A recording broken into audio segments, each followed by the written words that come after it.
इतिहास जो है वो तो लड़ाई का इतिहास है, शौर्य का इतिहास है। और ये शौर्य हिंदुस्तान में सबसे ज्यादा लड़ाइया हमारे मेवाड़ में हुई, मेवाड़ में हुई। 1000 साल तक हुई, 1000 साल तक। आप देखो बप्पा रावल से देखो, बप्पा रावल कब हुआ, नाम तो सुना, लेकिन बप्पा रावल हुआ 8वीं शताब्दी में। 8वीं शताब्दी में, इसका मतलब ईस्वी सन 712 वो राजा बना। उसके बाद एक उधर से ईरान इराक से कुछ लोग यहाँ लड़ाई को भी आए थे, उन्होंने आक्रमण किया था। तो बप्पा रावल ने उसको इतना पीटा कि वहां तक लेकर छोड़ दिया। बप्पा रावल बहुत बड़ा आदमी था, उसको 35 हाथ की धोतर लगती थी और 16 हाथ का वो पंजा लगता था। इतना बड़ा था वो, उतना ताकतदार भी था। वो वापस आए ना तो पंजाब में रुका। कहाँ रुका?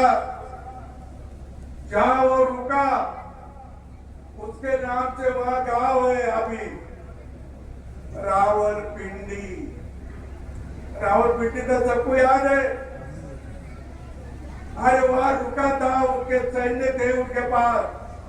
वहां महीना 2 महीने 4 महीने वो रहा, विश्रांति ली उन्होंने वहां। उनके लोग थक गए थे तो गांव को पंजाबी में पिंडी बोलते, पिंडी।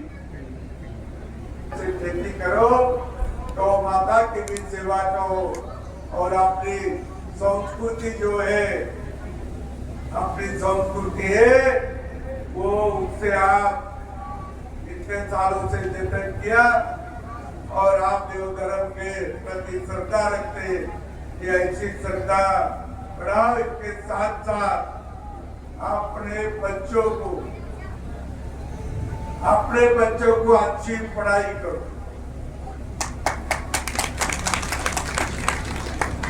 अपने को अपनी गरीबी दूर करना है, अपनी गरीबी दूर करना है। शिक्षा से हो सकती है, अन्य कहीं से नहीं। बच्चों की अच्छी पढ़ाई हो गई तो कहीं न कहीं नौकरी लग जाएगा।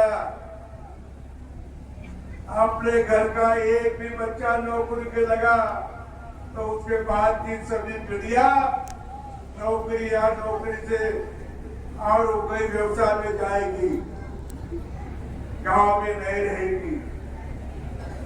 और गांव में रहना तो आपने खेती में बोझा है। जितने लोग खेती में रहेंगे उनका बोझा है, ये बोझा भी कम करना। खेती तो लंबी होती नहीं, खेती तो बढ़ती नहीं। परिवार और छोटा टुकड़ा हुआ 2 बीघा 3 बीघा 4 बीघा तो वो करने को भी अपने को नहीं परवड़ता। इसीलिए खेती का बोझ भी कम करो, अच्छी पढ़ाई करो और देव धर्म पे विश्वास करो। ये बात करके मैं मेरे वाणी को विराम देता हूँ। पवन कुमार जी ने मुझे यहाँ बुलाया, उनके परिवार के